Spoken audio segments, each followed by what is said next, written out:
Hello.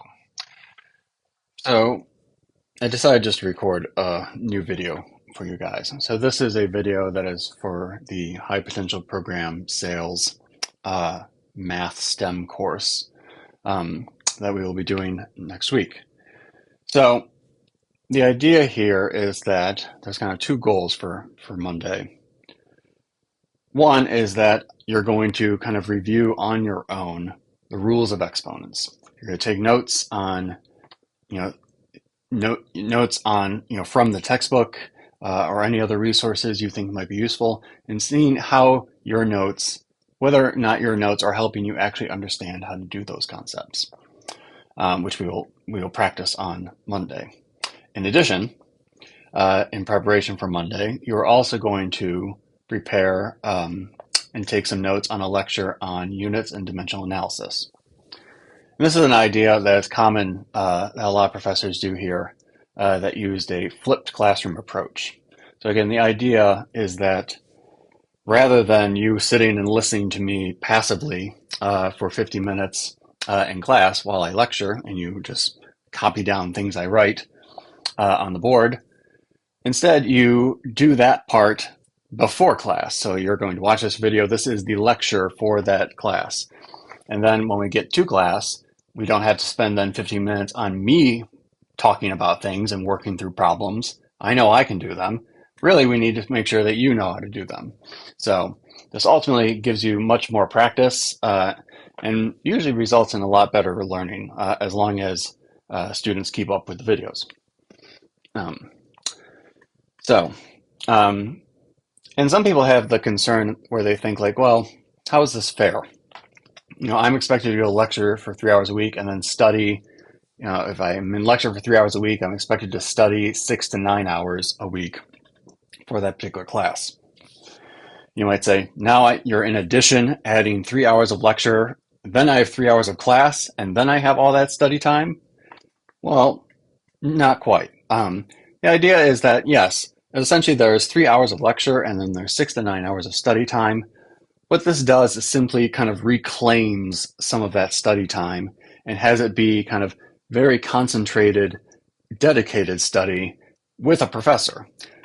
So, I mean, you can't get better than that. If you're studying, you have a professor right there to ask questions, to help you out, to spot check you, right, and lets you know if you're right or wrong. So essentially, the way to think about this is that, yes, you still have 3 hours of lecture a week, and you still have all that study time, but some of that study time is already going to be kind of taken care of by going to class and doing these, group sessions together. So, how do you take notes on things like this? If I were to say, some suggestions for what you might do here, and some videos kind of have the text kind of like pre-rendered. It's like PowerPoint slides where I can just kind of quickly flip through them and then I can talk faster, which tends to make the video shorter. But also at the same time, like I know you are writing stuff down, and by me writing stuff down, it also adjusts my pace as well. Because if I'm just showing PowerPoint slides, I can cover way too much material in the same amount of time. So I like to just write it down. Yes, it means that sometimes the videos are just silent while I write, but presumably you're writing too during that time. So if I could make some suggestions for how to take notes here, and most of these don't apply just to flipped class videos, but could be for in lecture as well. I would say one thing is to don't just copy down everything I say. Right? I'll say don't only copy down, I guess, what I write on the board or on the page.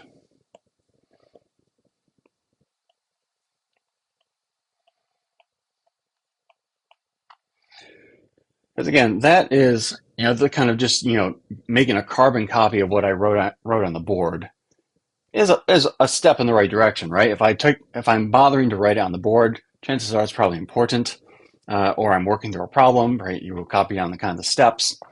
But that's just, I would say that's not even half the battle. That's maybe, you know, 20% of kind of what really you should be doing in terms of, because we got to make sure that you understand this and that you can kind of understand it on your own.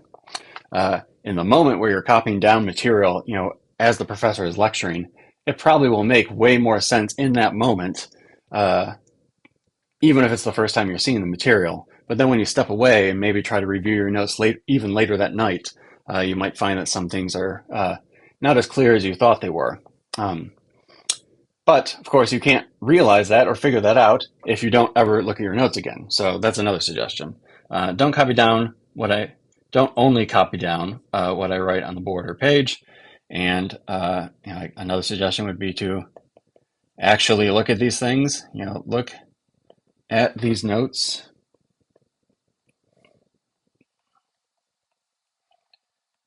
again, and I think I'll emphasize that as, but I mean again, I don't mean wait until the night before the exam to finally look at these things again. But I would say maybe within 48 hours of the lecture or of the class meeting, something like that. And what you're doing is, again, like your memory has a very short half-life, but you want to make sure you're kind of trying to look at the notes and trying to make sure the notes are as good as they can be before too much of your memory disappears. But you don't want to do it, immediately after class when it's still, very, very fresh in your mind, because then again, your notes are probably going to you're probably going to seem like they make a lot of sense. You want to let your mind kind of think about something else for a bit, and then when you come back, you can see how good they sound or how understandable they are. So this is just something that I would do. Um, in that, and again, this might not work for you, but this worked for me. The act of kind of writing down notes by hand, note I'm using a pen, right? I'm not typing things out. I can very mindlessly type out a whole book and not have a single idea what I just typed, if I'm on a keyboard. I would strongly encourage, right, if possible, don't take notes, with a keyboard because it's very passive. Your brain is not really engaged at all. Where it takes brain power to write something down, right? You can't be doing multiple things while also trying to write something down. Your brain is actively engaged in what you're thinking about because you're thinking about the sentence or the equation or whatever you're doing before it hits the page or before the ink starts to spill. So, whether it's, here I'm using an iPad or whether you go analog and have an actual notebook, would be my recommendation for that. But I would say actually look at these things again within 48 hours of lecture and maybe consider rewriting them. Uh, at that point. Elaborating, filling in the blanks.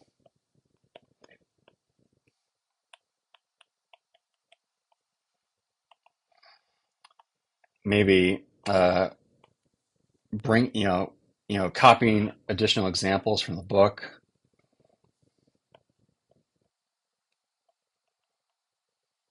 Or from some web page that you found, examples worked out for.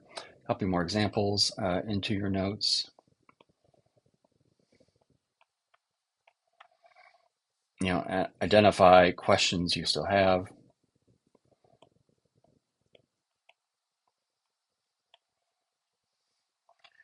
Essentially, you're in essence, the way I thought of it is that I went to lecture, I took notes, and of course, the professor's doing their thing. You're essentially just frantically trying to copy down things as they go. It's probably not, the most well organized. The professor probably skips some steps. Like if they're working through an example, they might say, they might start, might do a couple steps, and then, dot dot dot algebra eventually gets you here, and they won't necessarily work out all the algebraic steps. You might, as you're rewriting, flesh all those things out. If you are kind of copying down things on the board and they're kind of, fragments of sentences, you might elaborate, pull things from the textbook, augment kind of what was written there. if there are examples that were worked out on the board or in lecture, you might kind of fill in all the missing steps. Or if the professor went kind of fast through a particular step, maybe you kind of elaborate, when you rewrite it to make sure that it's crystal clear to you. This act of essentially this is kind of a metacognition exercise because you're trying to take your lecture notes and assess kind of what makes sense, what doesn't make sense, and rewriting them in a way such that future you is going to be able to look at those and understand them. And that's a hard skill. It takes practice to think about kind of what you will be like, a month from now when you're studying for the exam. Because again, right after the lecture, it kind of is in your mind, you might be thinking, oh man, this all makes sense. I don't have to do anything. And it isn't until you get to the problem sets that you realize, oh, I don't quite understand this. And when you get to the exam, a month later, you haven't thought about this stuff for a while, then you really have to start reviewing. And you don't want to start completely over from scratch. This act also of rewriting the notes, right, is an act of studying. Again, this is not one of those things where you can think, oh, I have 6 hours of studying, and now you're asking me to rewrite all my lecture notes, right? That's going to take at least an hour per class. Yeah, but that's an hour of studying, right? The act of kind of rewriting it, you're revisiting the material, you're thinking about things, right? That could be the studying you do for that day, right? And you could do nothing else for that class other than rewrite the lecture notes, fleshing it out, doing, making sure that everything is clear, or at least identifying where questions might linger for office hours or to ask a friend. So what about this? Don't copy down everything I say. There are a couple ways you could take notes. Some people like the kind of like the 2/3, 1/3 rule, where if this is a piece of paper, essentially they'll divide the page into kind of 2/3 and 1/3. In this kind of 2/3 section, I'll call it section A. Section A is essentially what you copy down during lecture.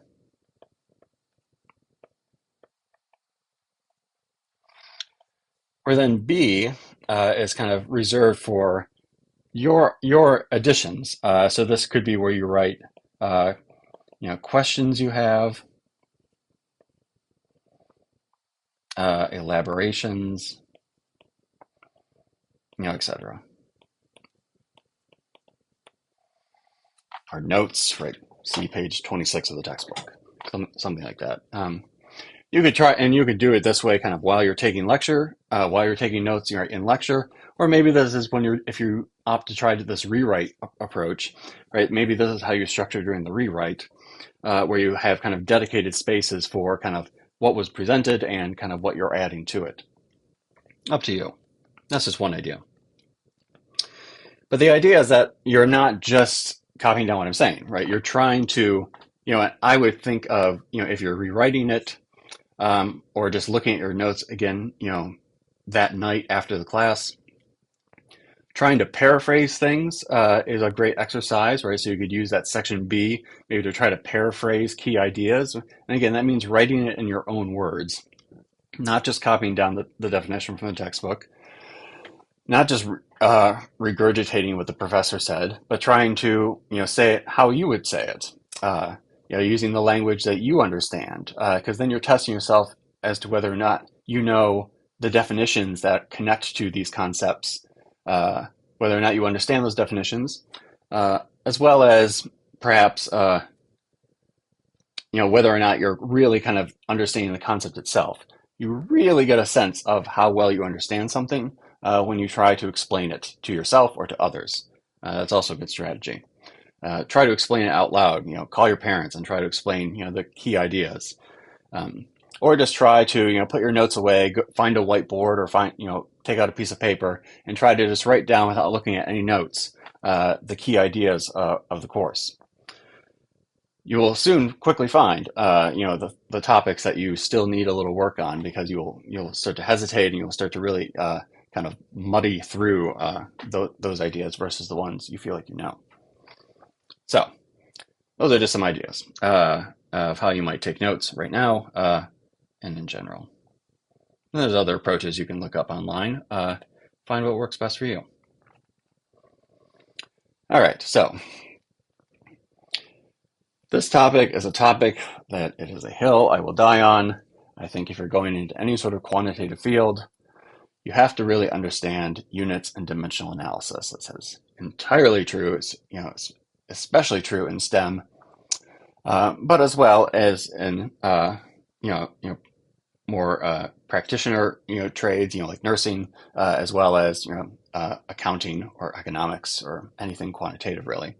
And that's because, and this might not be something that you got a lot of emphasis on in high school, and that's kind of the point. I'm going to try to do this in a way that probably is a little bit more sophisticated than what you've seen, though some of the stuff you've definitely seen before.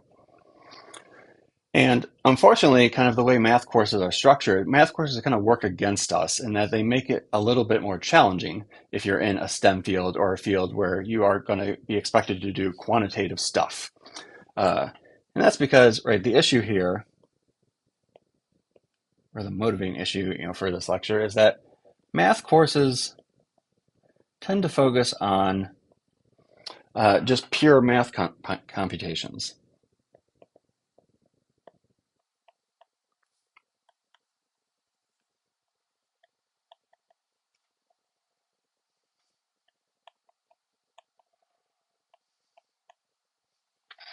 Right, the idea is that they're really just thinking about, you have y equals 3x squared plus 2, and you're plotting it, or you're finding the slope at a certain point, or you're evaluating the area under that curve, or if you're in calculus, or you're, evaluating, excuse me, you're taking this polynomial and you're trying to factor it, or you're trying to find the least common divisor, or whatever you're doing. Usually it's focusing on the actual mathematical technique, right? It's the focus on the actual computation, the algorithmic kind of calculation part. And so then unsurprisingly, they don't really need to care about things like, are we talking about a time? Are we talking about a length? Everything is just y and x. Essentially, right? Essentially, if you think about it, like essentially there's rarely any other two variables that you use in a math class, right? They like y and they like x, and I don't know y or x. Haha. Anyway, so, but in reality, in reality, numbers are seldom just, or let me say, quantities are seldomly just a number. Quantities are seldom just a number.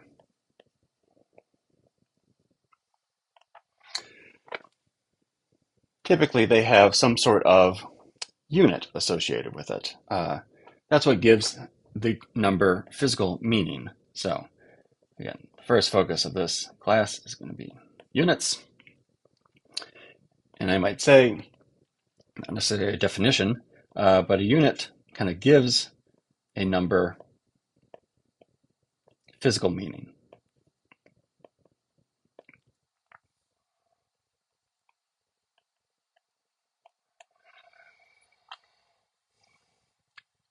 And that I would say, in a STEM course, a number is meaningless unless you tell me a unit.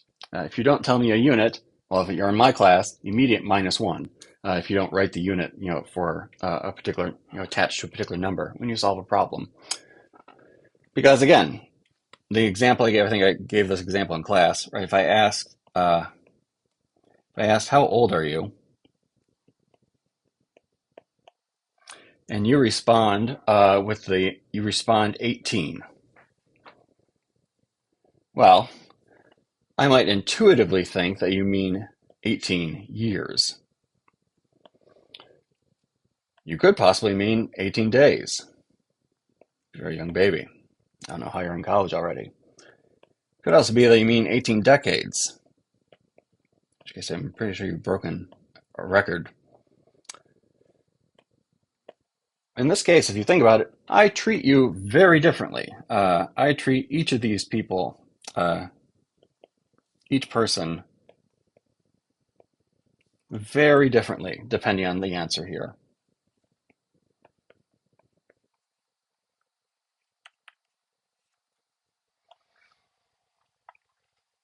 So again, quite a silly, but I think quite, you know, representative example of why having units is important. Some numbers are dimensionless, or we say are unitless. Some right, some numbers are kind of dimensionless, but in a sense, knowing that they're dimensionless is in a sense kind of like giving it a unit, right? I have a number, I give it a unit, I call it a length, right? Or I say, this is 18 years, or this is 6 centimeters, or 24 cats. That would be a unit, in a sense. But that last one, that counting one, kind of really isn't really a unit, right? It's just specifying the number of a quantity. So some numbers are dimensionless, but the fact that you know that's dimensionless, right, is giving you just as much information as if you gave it a unit. And I'll give some examples of what I mean by dimensionless numbers when we get a little bit farther. So again, breaking the fourth wall again, with a kind of meta-ness here, right? So now, I've kind of have gone through this page. I'm going to go start a new page. Of course, the perk of this being a recording is you can stop and rewind and revisit and re-listen if you want as well, which is kind of also nice if you're not feeling well and you're sick one day and miss a lecture, or if you're reviewing for an exam. So units give numbers physical meaning. Units also allow for a standardized system.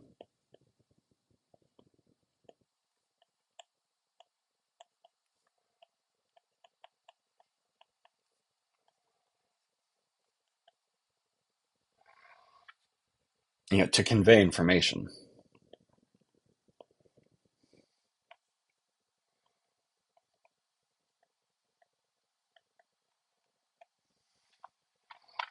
It gives them a common language. You can think that units allow for us to have a common language in order to talk about quantitative things. This was a complete mess before the establishment of things like the metric system or the System International, the SI system of units. Because essentially every country would essentially have their own unit system. And if you're trying to engage in trade or just try or buying and selling or just communicating how much you need of an item if you're shipping it somewhere, it was a mess because essentially every country had their own system of what of what they didn't all have the same words, like they didn't all use the word meter, and that was kind of the point of why this was a mess. And so it wasn't until actually around, it was the French Revolution, so kind of in the 1790s, that France kind of fed up with this, lack of consistency amongst European countries, originated and adopted, along with a few other European countries in 1799, the kind of earliest version of the metric system, where they had things like the meter. The meter in that case then used to be defined based on a certain fraction of the distance between, I think, the North Pole and I forget some location. I don't think it was the equator. Maybe it was. You could look that up. But there was some kind of geographical way of quantifying the meter. Similarly, they had the kilogram, which they quantified as the amount of mass that of 1 liter of water at room temperature. So whatever that was, that defined the liter, for example. And some countries were quick to kind of adopt this as well. France actually adopted it and then disbanded it because they decided that they hated it, and then they went back to it. I think Napoleon outlawed it or something. But in this kind of original kind of formulation, they also sent some envoys to Britain and the United States to try to kind of sell them as well on this idea of the metric system. And it turns out that the envoy that they sent to America never made it. I think it got the ship got taken over by British soldiers or something like that. And so, since that envoy never made it to America, over in America, Thomas Jefferson was trying to decide what the American system of units was going to be. And as a result, he ended up pushing a system that was much, much closer to the British system, where maybe if that envoy had made it, he would have been a kind of early adopter as well of the metric system, and we wouldn't be kind of the odd duck, along with a couple other countries of not really using it as our standardized unit system. This continued for about a century, and then there was the Convention of the Meter in kind of 1875 in Paris, France, which is where, again, various European countries, and though Britain and the United States were invited, they did not attend, which again just continued to solidify our apathy towards this metric system. And it was at this Convention of the Meter in 1875 that there was an adoption of what is now called the SI unit system. So the SI unit system, again, gave kind of a very consistent way of talking about things like length, masses, times, temperatures. Britain, United States continued to have kind of just apathy, right? It wasn't that they were against it, but they already had an established system, and inertia's a bitch, and that sometimes it's just hard to negotiate change. There actually was some change in a movement to formally adopt the metric system in the 20th century. That was ultimately, some some political thing where some politicians like argued against it, and that was like anti-American if we got rid of the things that made us us, like the foot and the yard. I don't know. And then Ronald Reagan eventually kind of just like poo-pooed the entire thing. But the scientific community does kind of agree that this is the way that we talk about things. So let me just review real quick. You've seen these before. The SI unit system. Now in its modern form, describes 7 quantities, 7 physical quantities.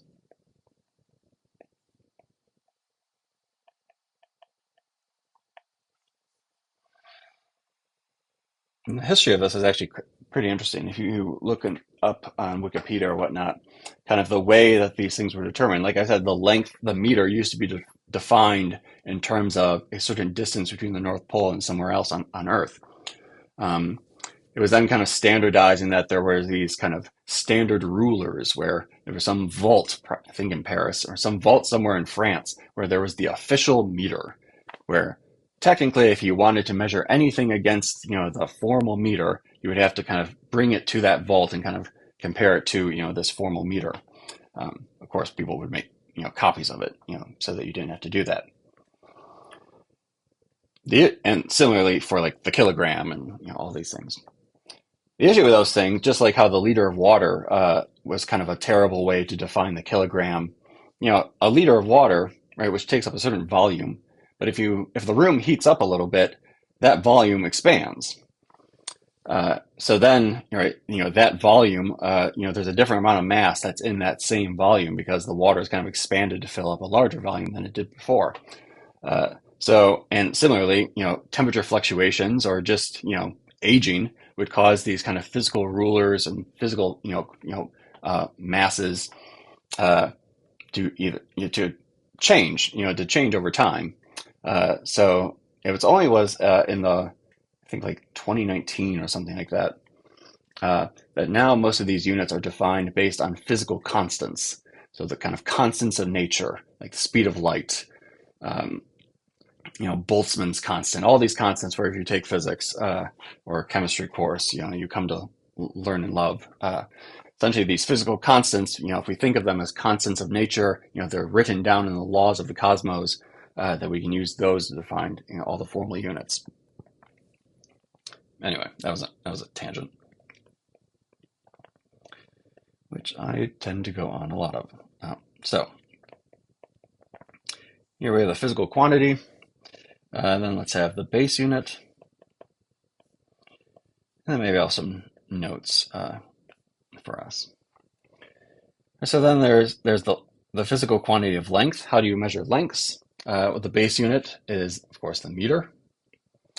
And the meter is about a yard, or about 3 feet.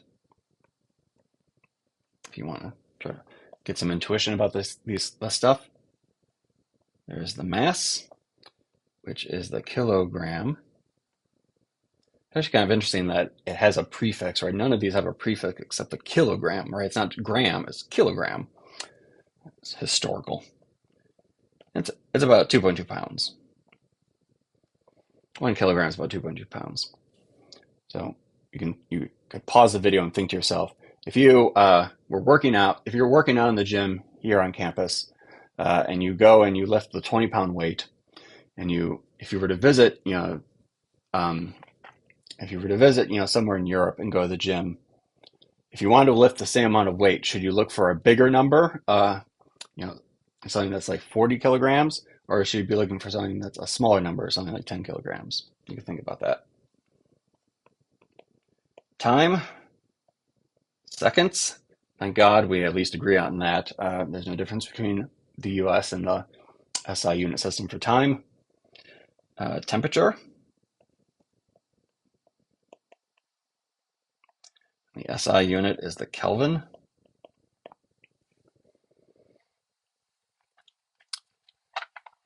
Right. The Kelvin, and you might remember this from like a chem course or something, right? If I take the Kelvin is if I take degrees Celsius and I add 273, that will convert between Celsius and Kelvin.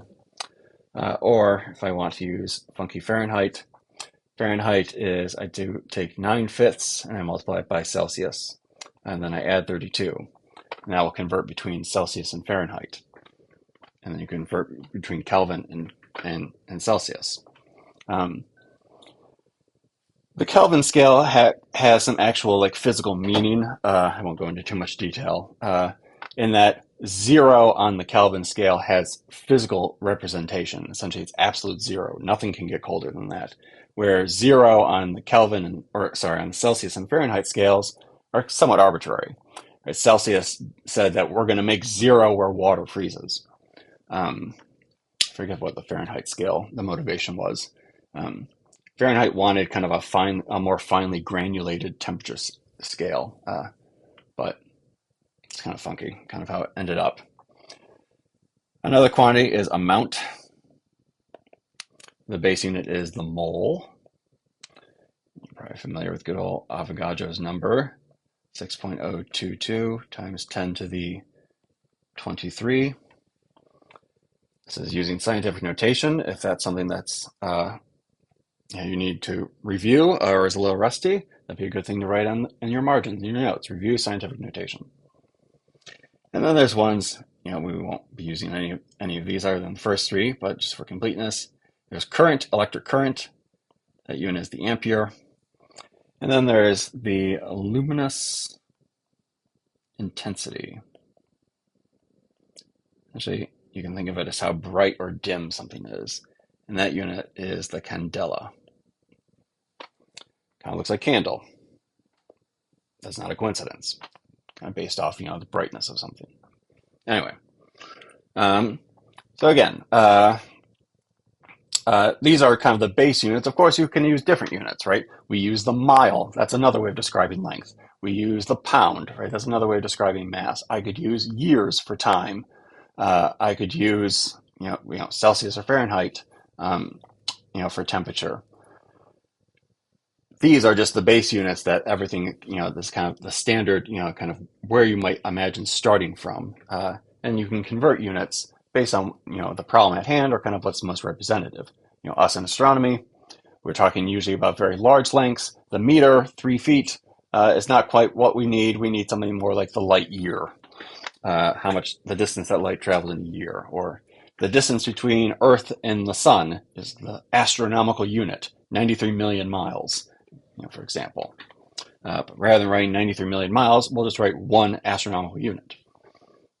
So let me give also now some examples of dimensionless quantities.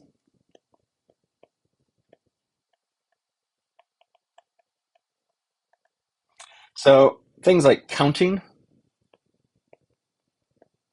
you can consider to be dimensionless, in that the way that these things operate in mathematical expressions and equations, right? So when I say like the population, the United States is 330 million people. I would consider that, that's counting. I'm counting the number of people. I would consider that dimensionless in a sense. Uh, it might not seem dimensionless because you might think the unit's people, and you're not wrong. But when you're counting something, you can think of it in a mathematical sense as a dimensionless number. And then the one that might seem very odd is radians. It's also an example of a dimensionless number. Um, Now the degree, actually I'll come back to this a little later, so maybe I won't belabor it right now. But we'll see how actually the radian is actually a dimensionless number. We assign this unit of radian, just so that we have some consistency and we know when we're talking about radians versus, say, degrees. But really, it's a dimensionless number. And so, it doesn't go. I don't think this is shocking to you. Is that so? A quantity, that has a unit associated with it. Like 3 miles, 6 grams, 10 years. It is both a number and a unit. And they go together. You can imagine them kind of stitched together. You can't really, you can't separate them and call them two different things, right? It's 3 miles. That's not a 3 and then there's a mile. It's the thing is 3 miles, 6 grams, 10 years. These things operate as a unit. 300 Kelvin. They all kind of are lumped together.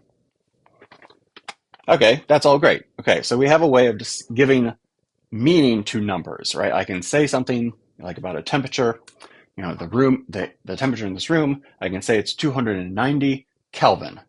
And in that sense, other people can have a understanding of what I'm talking about.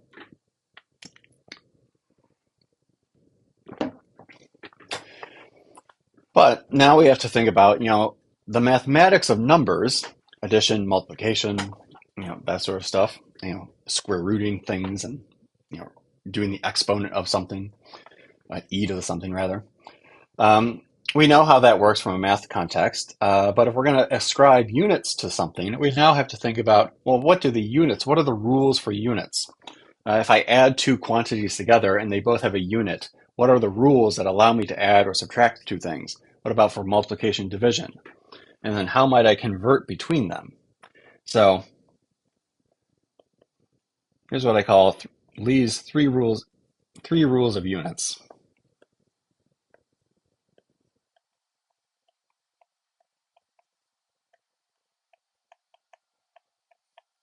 Not that I've discovered something. Or rather, I think more or less, I don't know, I've just never seen it written down, but I'm pretty sure that essentially these three things give you everything you need to know about how to operate with units. Let me write them all down, and then essentially we're going to go through them one at a time with many examples. So the first one is what I might call the addition rule. So it's going to tell us how we can add and subtract things. And I'm going to write it as terms must have the same unit.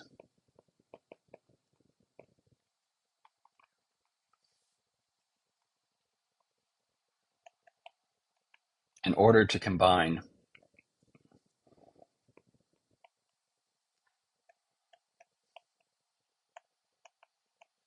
their quantities.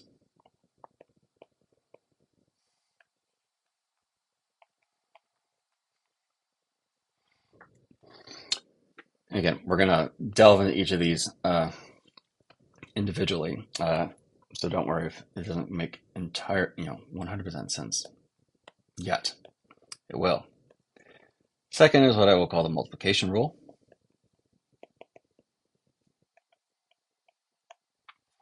In this case, I might define it as that the product of quantities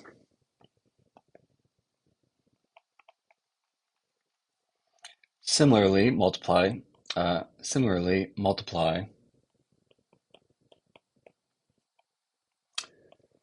the units, or their units.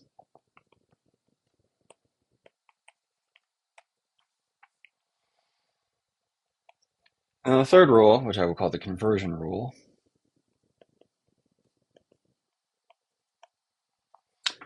is that you change units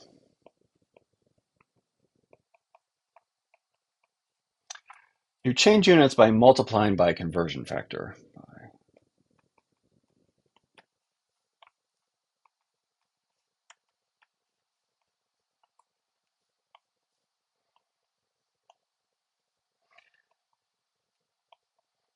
Now I need to define conversion factor.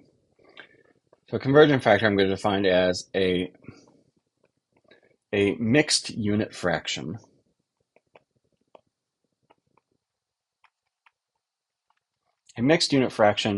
with an equivalent numerator and denominator. With an equivalent numerator and denominator. Running out of room. There we go. So, this might even be worth a highlight. Should have been highlighting some things as we went. Conversion rule, multiplication rule, addition rule. The idea that we're kind of focusing on this now for the rest of the class. We had the SI unit system. That was a good thing. And that's really it. Or you might consider this kind of the definition. Units give a number of physical meaning, allow for standardized system to convey information. Then we have now these three categories that we're going to now talk about. All right, so here we go. The addition rule.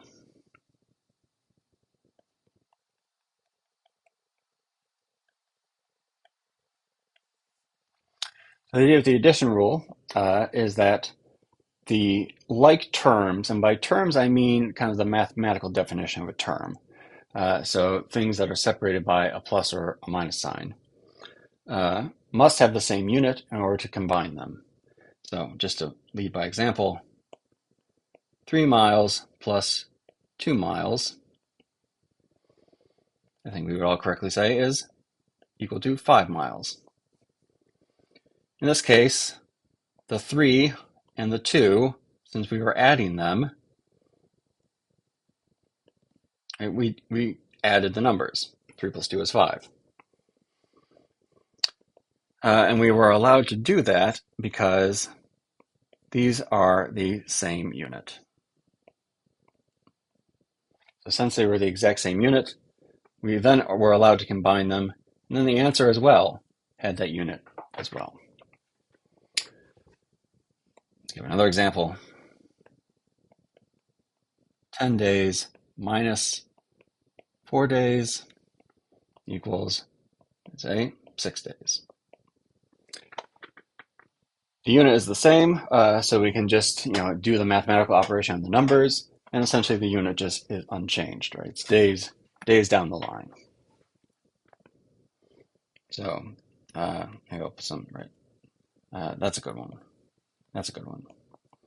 But then I might have something like 14 days minus 2 weeks. Now, this is simple enough that I think we can all agree that's 0. I might say 0 days. I know that 2 weeks is the same thing as 14 days. But notice, I could not do, right, 14 minus 2 is not 0. 14 minus 2 is not equal to 0. And so why couldn't I just do that simple mathematical operation? Well, in this case, then, the units were not the same. Days, weeks, not the same. Now, in this case, they're both quantities of time, which is fine, though they're not the same quantity of time. So maybe that's a sad face. And similarly, I could have something that's even more nonsensical. If I say 3 miles plus 2 days, equals, I don't know. I don't even know what that would mean. How could I take 3 miles and add to it? Essentially, I have a length, right? You can imagine measuring that thing with a ruler, and then I'm adding to it a time. I don't know. I don't even know what that would mean. Right, so here in this case, right, it's not the same. So I cannot just do 3 plus 2. And it's also different physical quantities.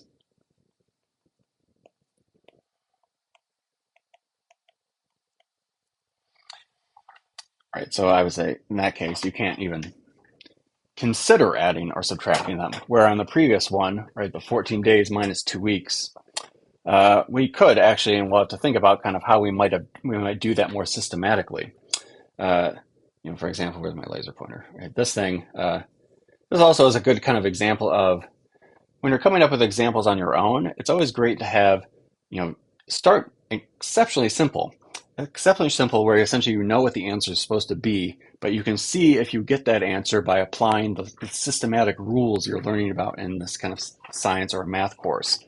Because again, you should be able to kind of algorithmically get to the same point. And it's good when you have simple examples like this, because then you can check your work. So this kind of gives you examples of that I can't add, again, a length plus a time. That's nonsense. And if I want to just do the simple mathematical, addition and subtraction to the numbers, they have to have the exact same unit. And then the answer has that same unit as well. So let's see. This is also a sad face. Let me do another example. Now let's try to be a little bit more abstract. If we're dealing with equations, right? If I say y equals x, but I also tell you that x has units of meters.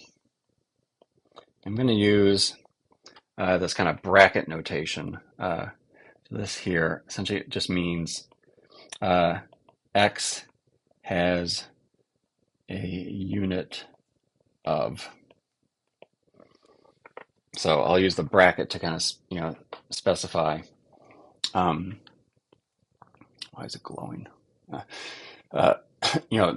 Bracket x means I'm just asking what is the unit of this thing. So essentially, I'm saying that y equals x, and x is a length, right? Whatever you plug into that thing better be a length at the end of the day. And then the question is, what is the unit of y?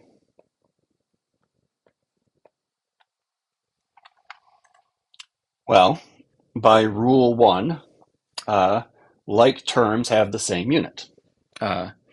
Since, let's see, I'll go back here. Since y and x are kind of like terms, essentially connected by an equal sign, then the unit of y better equal the unit of x. And again, this is just an application of rule 1, which as of right now is the only rule, equaling meters. And that makes sense. If I'm saying y equals x, y is the same thing as x. If x is a length, y better be a length. Now, what if I had something like y equals x plus z, and I tell you that x is a meter, or has units of meters? Can I say anything else about y and z? Well, I can. If I just stick to the right-hand side, x plus z,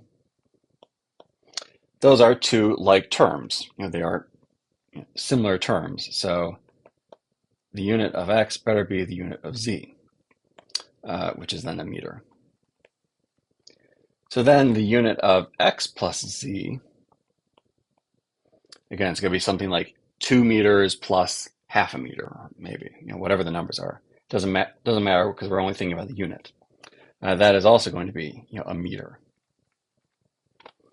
But then, again, this is getting back to the idea of a pattern.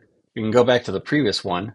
Essentially, this is saying, what this showed us is that essentially the unit of the left-hand side must be the same as the unit of the right-hand side. So we could apply that pattern here. The unit of the left-hand side better be the unit of the right-hand side. Just now the right-hand side is this whole contraption. But we've shown right here that the right-hand side, x plus z, has units of meters. So then by rule 1, the unit of y better be a meter. And again, that's probably not too surprising, right? If I have y is the sum of two lengths, y better be a length. Here's where this gets perhaps a little trickier.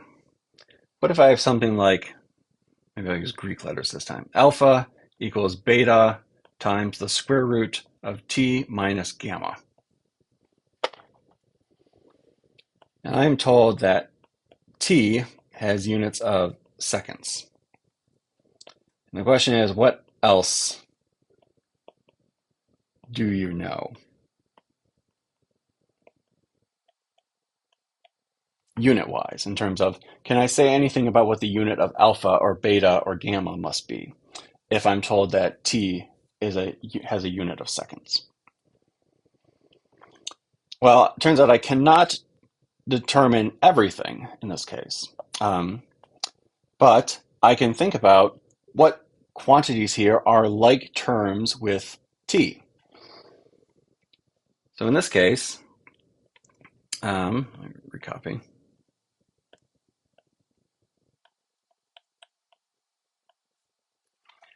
I'll use the highlighter. In this case, the like terms are the thing inside the square root. Those you're adding and subtracting quantities that ultimately you take the square root of at the end of the day. Those are the like terms.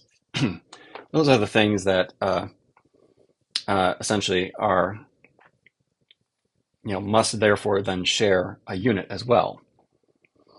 So if the unit of t is seconds, by rule 1, like terms must have the same unit.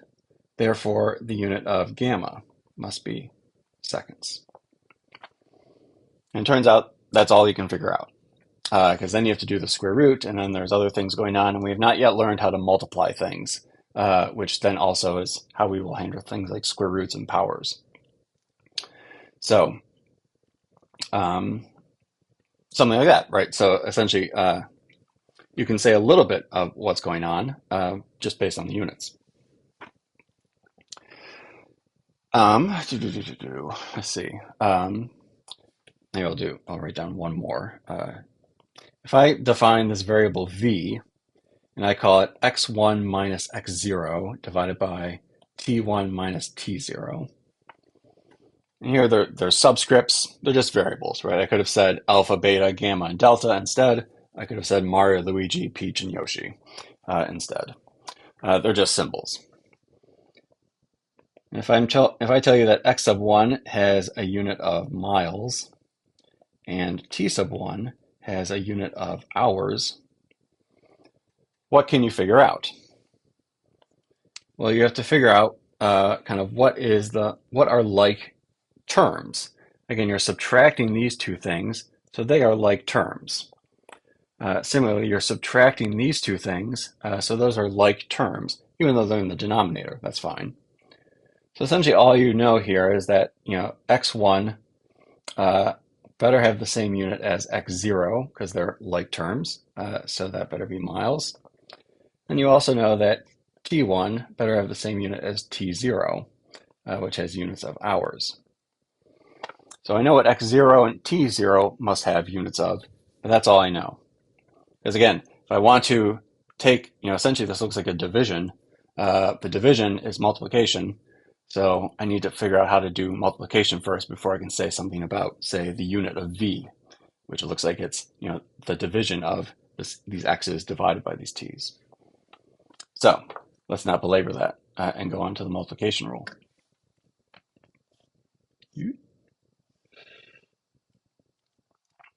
So rule 2, the multiplication rule.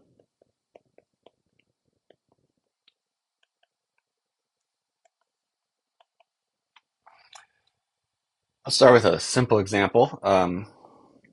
Because again, this rule is just saying that essentially if you multiply two numbers, you multiply their units. If you divide two numbers, you divide their units. Again, to give a simple example, suppose you have a rectangle that is kind of one side is 2 feet long, the other is 6 feet long, and I want to talk about the area.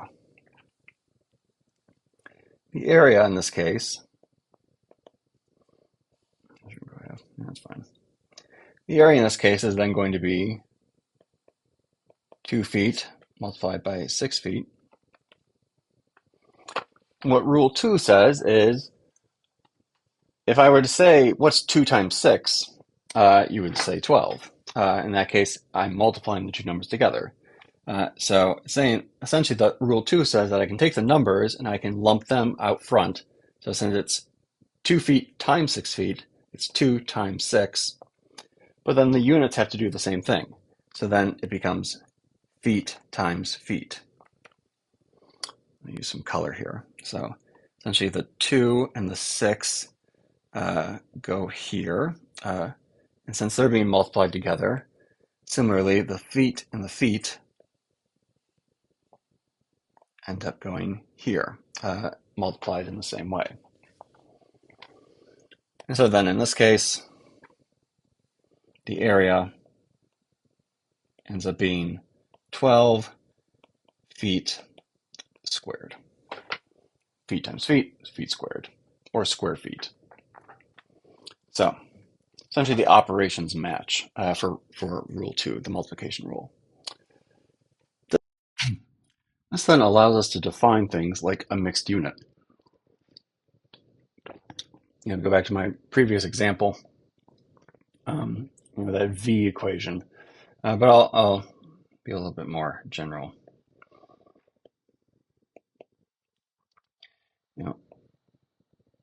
Your speed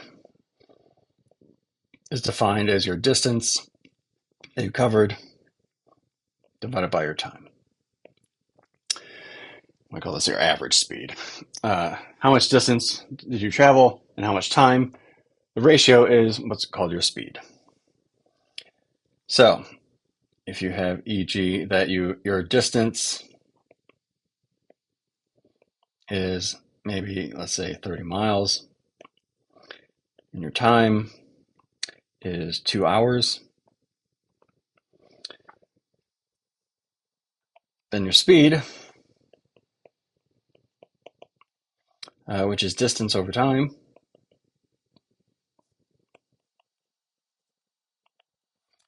is going to be 30 miles divided by 2 hours.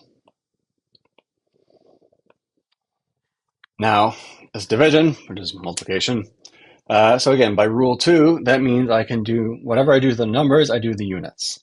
So it looks like I'm taking 30 and I'm dividing by 2. And so then I take miles and I divide it by hours.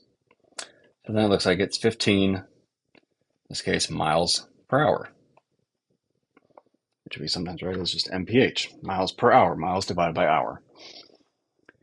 So that's the case of a mixed unit. There are two different kinds of units, but in this case, it does have meaning, right? Miles per hour, for example. Similarly, why not just use the similar equation? Similarly, you also can talk about how your distance is equal to your average speed multiplied by time.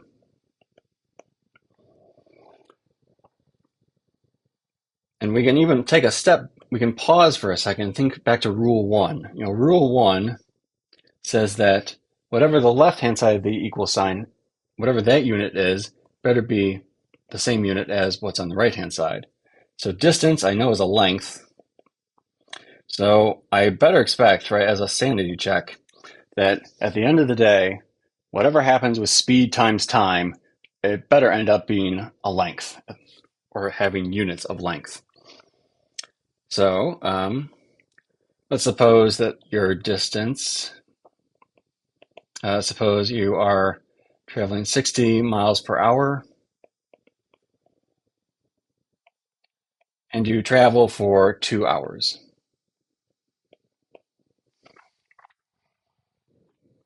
Now, in this case, again, rule 2, it looks like I'm doing 60 times 2. And for the units, I'm doing miles per hour times hour. Now 60 times 2, that's 120. But then notice here I have an hour in the numerator, hour in the denominator. I know that those cancel. If it was 3 divided by 3, I know that the 3's would cancel. Or if it was x divided by x, the x would cancel. Same algebra applies with the units. So then it looks like the distance is 120, and the only unit that's left is miles. Indeed, that is a length. All is well. Very good. What about if it's a formula? Let me just take the one above, right? Distance equals speed times time, right? If I say distance equals speed times time, where d is distance, s is speed, t is time, and I'm told that the unit of s is meters per second, and that the unit of t is seconds, then essentially we're getting the same exact thing. But now let's look at it in terms of equations. I know by rule 1 that the left-hand side better have the same unit as the right-hand side. Call that rule 1. Right? Because essentially they are the same, they are like terms. But that thing on the right-hand side now is s times t. Notice I put the bracket around the entire thing. That was rule 1. You know, the two similar terms, I have to have the same unit. But then by rule 2, the multiplication rule just says that the unit is just the same thing as if I multiplied the two individual units together. So that's rule 2. And again, so then this looks like it's meters per second times second. Seconds cancel, and you're left with meters. Right, so then the unit of d looks like it's going to be in meters. This also allows us to deal with things like powers. You know, if I say x is alpha t squared, and that t is in seconds, and x is meters, I could ask, what is the unit of alpha? Well, we can again apply rule 1 and rule 2. So again, by rule 1, I know that the unit of the left-hand side better equal the unit of the right-hand side. I'll call this rule 1.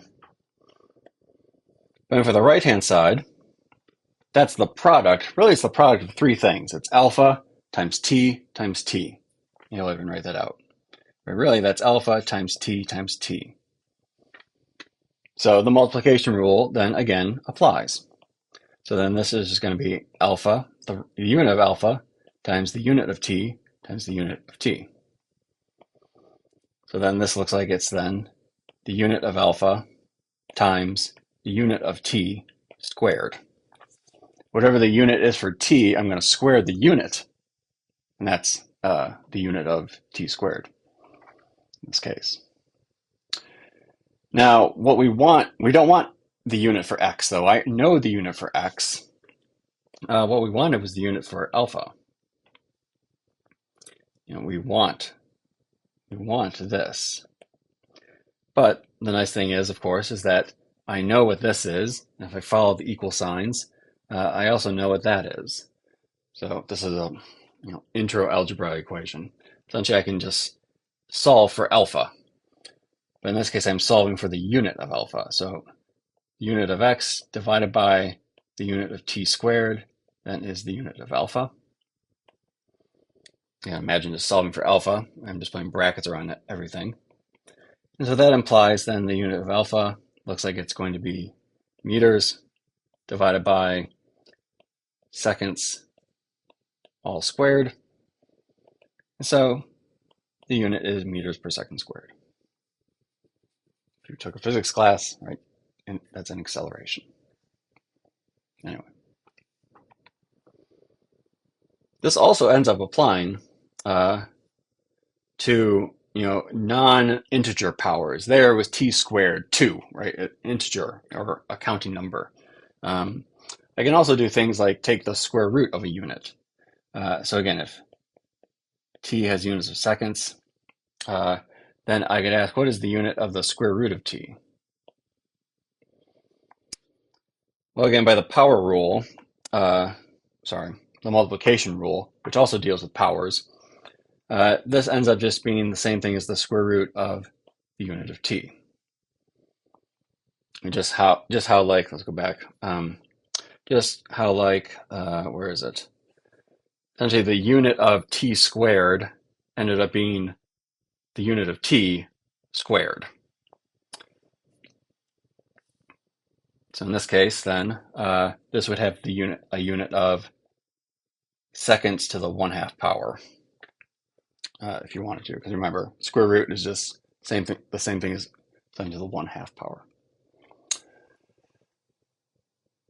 Okay, so all is well as good. Before we get to the third rule, there is some implications based on these two rules that I'm just going to state the answers with a little bit of motivation, but not really go and be super rigorous.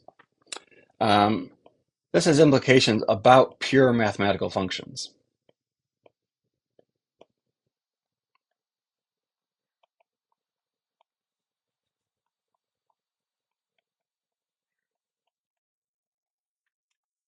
And these are things like the trig functions.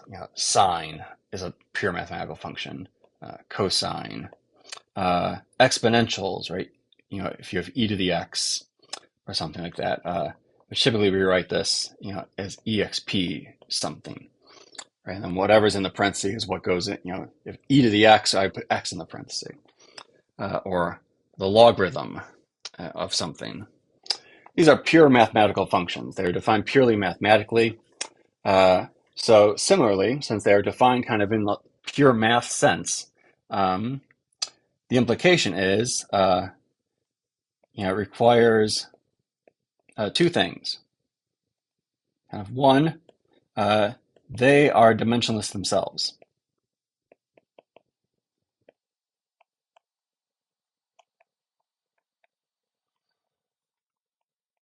Sine does not have a unit attached to it. The logarithm does not have a unit attached to it. And then also this requires their inputs must be dimensionless.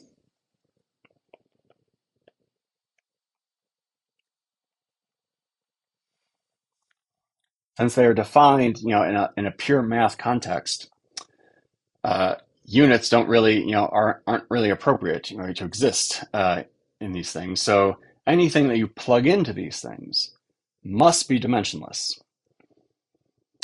And here's again where a math course kind of makes this part confusing compared to a science course. Because again, in a math course, you'll see something like, sine of t. Now again, in a math course, t does not have a unit, even though you might think time. But in a math course, it's just, a number. Where actually,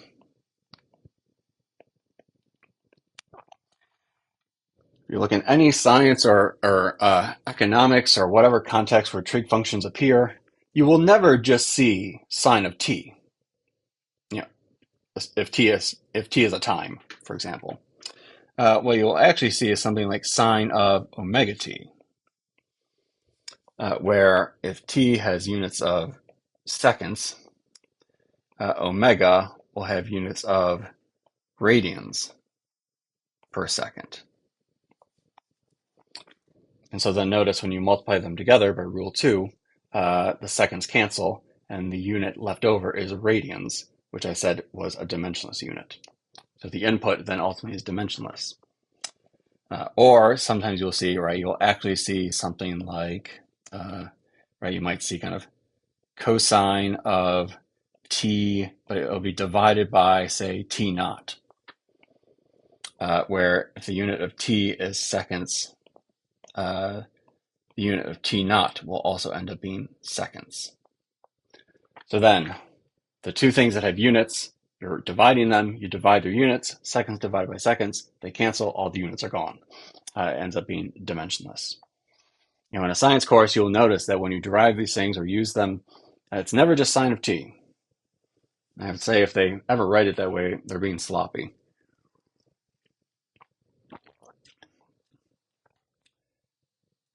Essentially, all these inputs have to be dimensionless. To give another example, right, from say econ, right, in a math course, you might talk about e to the t, but actually, or if you're doing like compound interest or something like that, you will see something like e to the rt, where the unit of r will be kind of 1 over seconds, if t is seconds, so that they ultimately have no unit.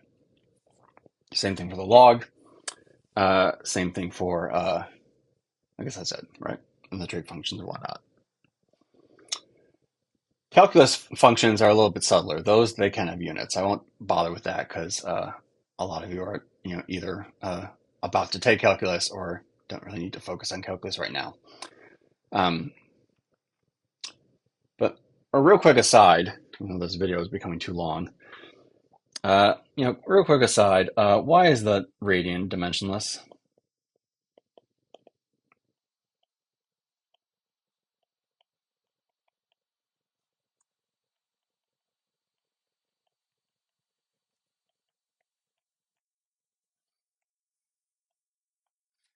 Well, it goes back to how angles are defined.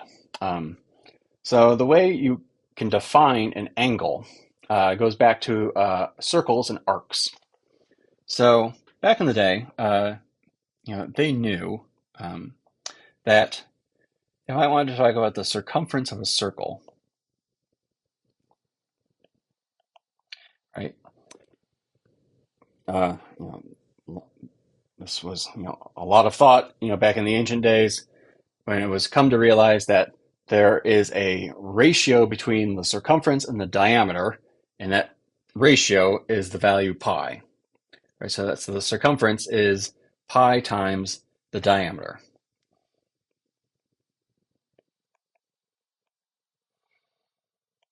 But if I want to talk about radius instead of diameter, I know that the diameter is twice the radius, so I could say that the circumference is equal to 2 pi times the radius.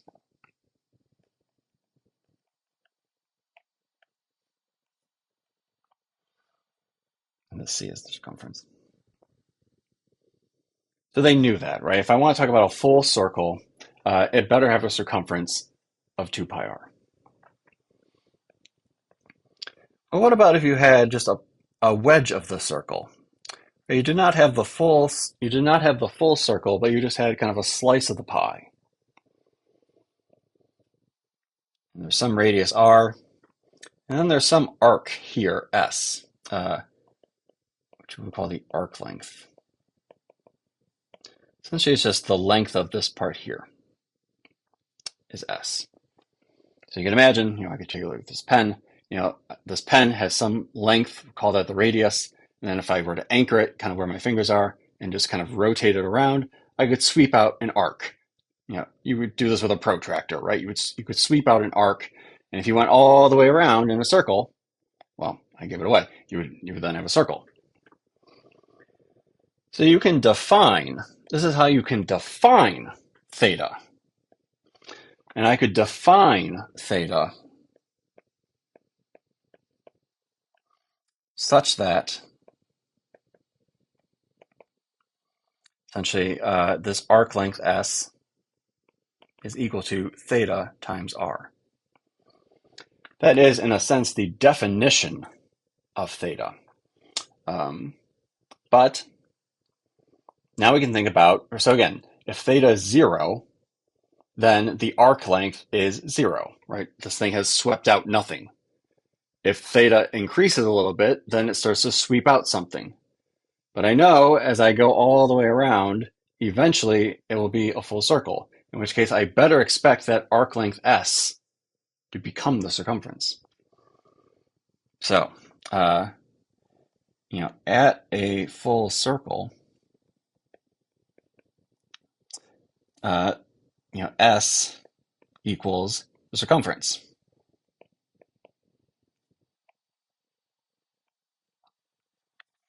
And then we can just essentially look by, you can just compare two things. So essentially, when you have theta times r equals S, but then if theta times r, essentially theta max, I'm squishing things together, sorry. Theta max times r equals the circumference. And when you go all the way around, that's the largest value that theta could be, because then it starts kind of doubling back on itself. But then so the circumference is 2 pi times r. Well, I have an r on both sides. The r's can cancel. And then it seems like that implies theta max is 2 pi. So then that means that theta ranges from 0 to 2 pi. That might sound familiar. That's what we define radians to be. Radians go between 0 and 2 pi. But if we now look just at the equation itself, the unit of S better equal the unit of theta times r, or the unit of S better equal the unit of theta times the unit of r. But the radius r is a length. The arc length S is a length. What length of that wedge is. So the unit of theta is a length divided by a length, which is dimensionless. So the radian is, we give that as the unit of angle so that we can know that we're differentiating between, say, talking about degrees. But really, the language of math and science is in radians. This is why, right? The definition has geometric origins for the radian. The degree was something that just humans made up, right? Because they know they really liked 60 because 60 is divisible by tons of things, right? By 1, by 2, by 3, by 4, by 5, by 6, by 8, by 10, by 12, by 15. A lot of things divide into 60. But that was arbitrary, right? Someone could have decided that they wanted, a full circle to be, 406 degrees instead of 360, right? It's an arbitrary definition. Where the radian here, that has physical meaning, which is why usually you will always hear us say, always make sure you're working in radians. Radians, if you're doing any calculations or derivations, you must use radians, unless you're very, very careful with the units. Anyway, that was an aside. Now let's wrap up the conversion factor.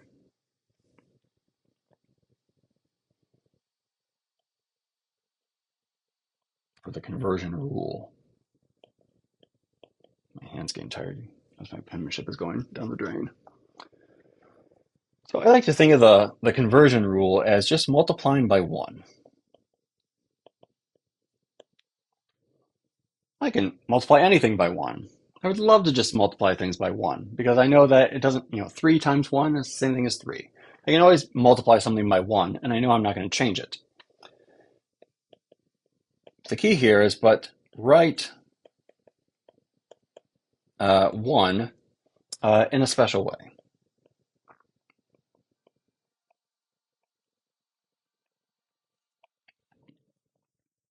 Now let me give us a silly example. We know a dozen eggs is 12 eggs. There's also a baker's dozen, which is 13. So I could define 13 eggs as 1 baker's dozen, a BD, of eggs. I'm stating, right, that these two things are the same thing, right? We would agree if a baker's dozen is 13, then 13 eggs is the same thing as a baker's dozen of eggs. This is what's called the conversion factor.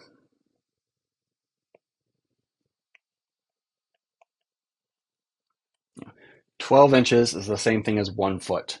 I get to write 12 inches equals, with an equal sign, 1 foot. And that's a true statement, right? There's no contradiction there. You might say 12 is not the same thing as 1 when I say 12 feet or 12 inches equals a foot. But we can't forget about the unit, right? It's not that it's just 12 and 1, it's 12 inches and then 1 foot. Then those are the same thing. And then also think about when you divide two things. If I take 3 divided by 3, we would agree that that's 1. I have the same thing in the numerator as in the denominator. When I take the ratio, that would be 1. 20 divided by 20 is 1. 6 light years divided by 6 light years is 1, right? They're the same thing. So then I could write 1 as 13 eggs divided by 1 baker's dozen. We all agree that the numerator and the denominator are the same thing. So these are the same.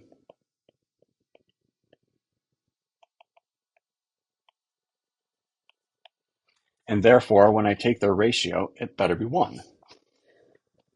Similarly, I could also write 1 is the same thing as 1 baker's dozen divided by 13 eggs. Again, the numerator and the denominator are the same. That is another way of writing 1. But notice that, again, you might say 1 divided by 13 is not 1, Aaron. I'd say Dr. Lee, Professor Lee, please. But in this case, again, remember the units, right? It's 1 baker's dozen divided by 13 eggs in this case. So suppose you have 26 eggs. Now, again, here's another example of this is so simple that you can probably work it out in your mind that that's 2 baker's dozens.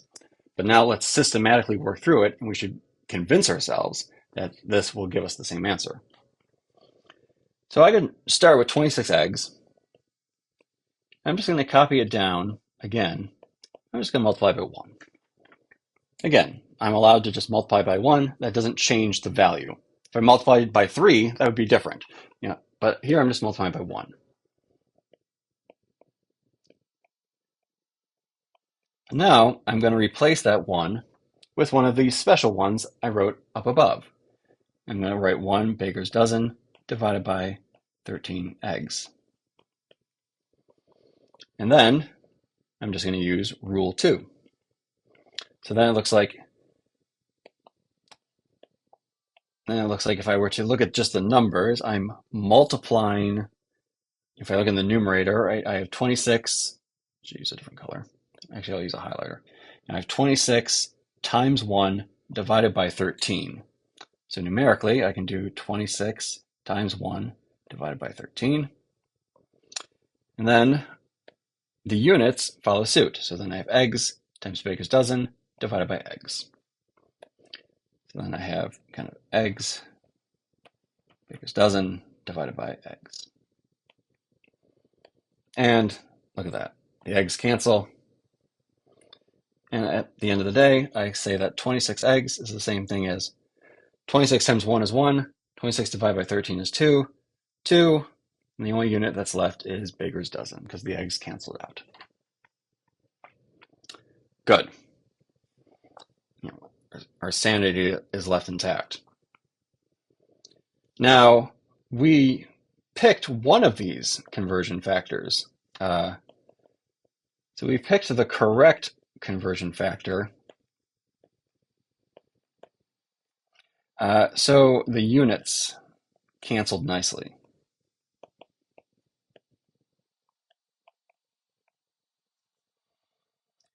We could very well have said 26 eggs equals 26 eggs. And then I could have written 13 eggs divided by a baker's dozen. Again, that's also a way of writing the number 1. But then notice what, in this case, I guess what doesn't happen. Again, going back to the highlighter, 26 times 13 divided by 1 for the numbers. 26 times 13 divided by 1. And then for the units, I have eggs times eggs divided by baker's dozen. I have eggs times eggs divided by baker's dozen. Notice nothing cancels in this case. And then I'm left with 26 times 13 is 338. And then I have eggs squared divided by baker's dozen.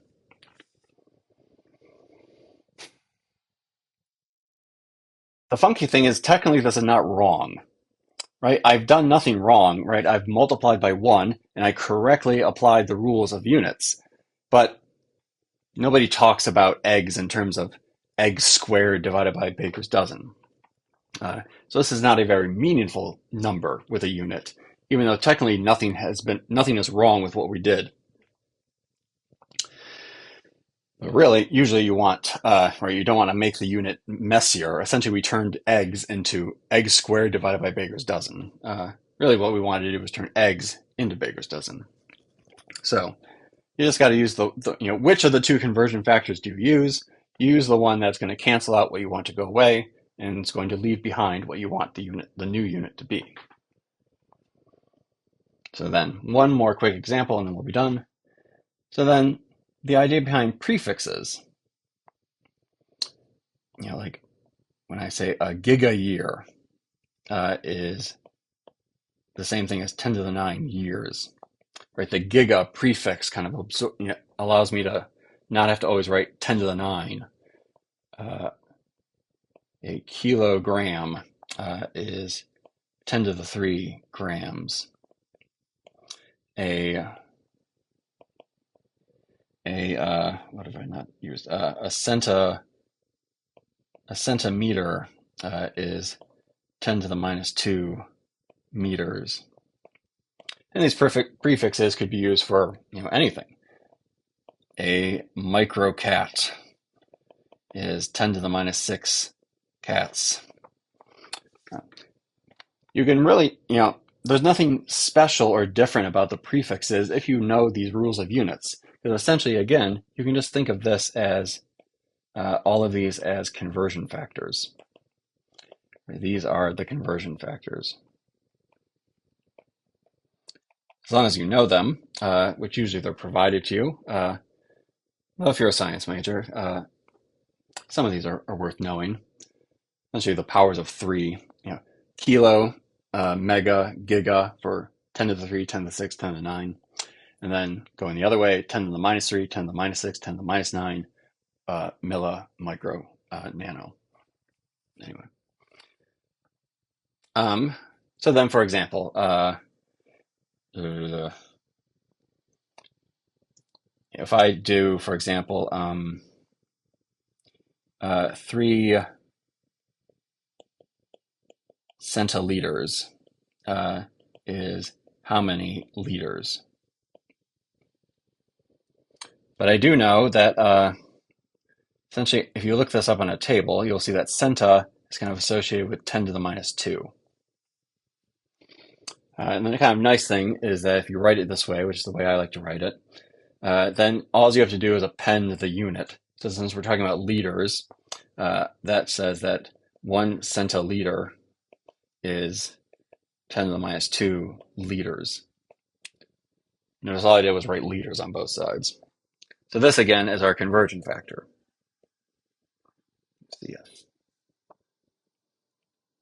So that means 1 centiliter divided by 10 to the minus 2 liters is a way to write 1. Or I could write 10 to the minus 2 liters divided by a centiliter is another way to write 1. So then 3 centiliters equals 3 centiliters. Gosh, my hand's really tired. You can see how terrible my handwriting's getting. Now I want the centiliters to cancel, so I'm going to make sure that that's on the bottom. Right, centiliters is the same thing as 10 to the minus 2 liters. And so then centiliters cancel, and it looks like it's 3 times 10 to the minus 2 divided by 1. So 3 times 10 to the minus 2, and then left over is liters. All right, so lots of stuff covered, lots of examples given. In your notes, kind of, if you can kind of, try other examples, right?